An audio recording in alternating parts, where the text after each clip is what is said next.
వాళ్లకు కాల్స్ వస్తున్నాయన్నమాట.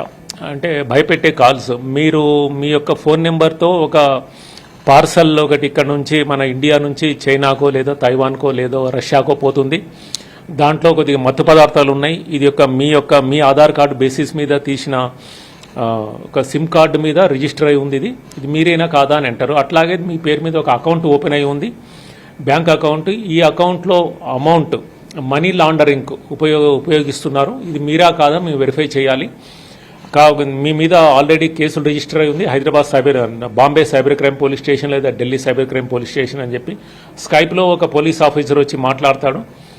మీ మీద case register అయి ఉంది, మిమ్మల్ని అరెస్ట్ చేస్తామని చెప్పి వాళ్ళు ఈ మామూలు కోర్టు కాకుండా సుప్రీంకోర్టు, హైకోర్టు యొక్క అరెస్ట్ వారెంట్లు చూపెడతారు. తర్వాత మనీ లాండరింగ్ సంబంధించింది ఇన్కమ్ ట్యాక్స్ డిపార్ట్మెంట్ యొక్క నోటీసులు చూపెడతారు.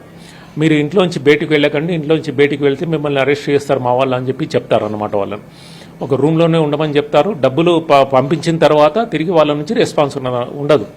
వీళ్ళు ప్రజలు ఏం చేస్తున్నారంటే నిజంగానే ఇది అరెస్ట్ చేస్తారేమని భయపడి వాళ్ళ దగ్గర ఉన్న డబ్బులంతా కూడా వాళ్ళకి ఇవ్వడం జరుగుతుంది. ప్రజలకు మేము వినతి చేసేది ఏంటిదంటే దీన్ని ఎట్టి పరిస్థితుల్లోనూ నమ్మకండి. ఇది 100% మోసం. సైబర్ నేరస్తులు చేసే మోసంగా మీరు తప్పకుండా గుర్తించాలి. దీనికి ఎటువంటి పరిస్థితుల్లోనూ భయపడవలసిన పని లేదు.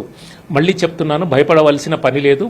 ఇమీడియట్గా నెంబర్ను బ్లాక్ చేయండి, ఆన్లైన్లో కంప్లైంట్ చేయండి. 1930లో మీ సెల్ ఫోన్ ద్వారా కంప్లైంట్ చేయొచ్చు, లేదా NCRP national cyber crime reporting portal ద్వారా కూడా కంప్లైంట్ చేయొచ్చు, లేదా cybercrime.gov.in వెబ్సైట్లో కూడా మీరు కంప్లైంట్ చేయొచ్చు. దీనికి ఏమాత్రం భయపడవలసిన పని లేదు. డబ్బులు ఒక్క పైసా కూడా ఇవ్వకండి. అది 100% మోసమని గమనించవలసిందిగా ప్రజల్ని మేము కోరుతున్నాం.